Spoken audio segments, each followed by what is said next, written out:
Okay, Jason, seller concessions. What is a concession? I'm thinking hot dogs and Coke. No, it always makes me hungry. I love that word. I like food. But no, that's not quite right. It is money given by the seller to the buyer to help with the loan process. So seller paid closing costs, prepaids. Those are Okay. concessions. All right, yeah, I'm thinking, I'm still back at the open house where we're giving out free pizza and stuff. I guess I just need to let that go. So is there a limit to how much the seller can do as far as concessions? There is. FHA is a government loan. It's pretty safe to say with government loans that 6% is allowed. Not that you can get 6% out of the seller, but that's how much is allowed. 6% of the purchase price. You know, I have actually heard of at least one case where buyer and seller agreed to raise the price of the home and then increase similarly the amount of concessions by the seller. Is that legal? Yes, it's best to do that before the loan process starts. That's something you want to negotiate. I suggest outside of the purchase contract before you write the contract. And so you don't go back and forth with 15 addendums, seller to pay this much in concessions, no seller to pay this much in concessions.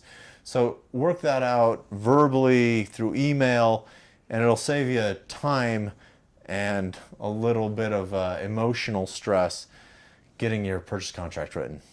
Yeah, then you don't have to worry about the addendums. The addenda just kill me. Yeah. I've been down that road. It sucks, and then you got to keep track of them all. So yeah, emails. I've heard you say emails before. Is that better than say phone calls or? I'm not a real estate agent, but in everything that matters to me when I'm working out details with clients or real estate agents, I like to email it because there's never a he said, she said. There's a look at your email on this date. This is what we agreed to. That makes sense. Yeah.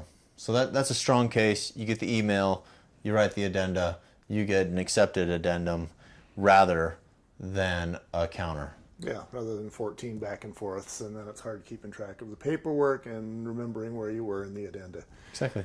Okay, what else do we need to know about concessions? Well, the other really neat thing that's allowed on FHA is if the real estate agent is related to the buyer, they can gift commission. So you get a letter from the broker, and this commission can be used towards the down payment. And it's probably better to do it that way. Let's say that, because I've dealt with this personally, let's say that you've got the parents who are the realtors. They're bringing the children in and they're gifting them 1.5%. It's probably better to do it this way than just hand them a check at the end, because if you hand them a check at the end, you got to pay taxes on that. Exactly. And Exactly. And then you pay after taxes. Yep. So gifts and commission are really swell. With most loan programs, they'll allow the real estate agent to gift commission to go towards closing costs or prepaids or other costs. But with FHA, this gift of commission can actually go towards down payment if the realtor and borrower are related. if they're related. Yep. Okay, so I'm coming up with scenarios again in my head. Let's say that we got the sellers to come up with 4.5% down as a gift, and let's say that As a concession. as a concession. Sellers yes. give concessions. And then let's say that we got a gift from mom and dad, who are the realtors, of 2%. So add those two together, we've got 6.5%. You run into interested party contributions there. Okay. So that's another time of discussion, but yeah, you're going to run into other issues there. There's overlapping rules here. Well, we're just talking about seller concessions. This is for writing the contract. That's the thing to remember. If you're planning on gifting commissions, you always want to talk with your individual lender to make sure what their underwriter allows.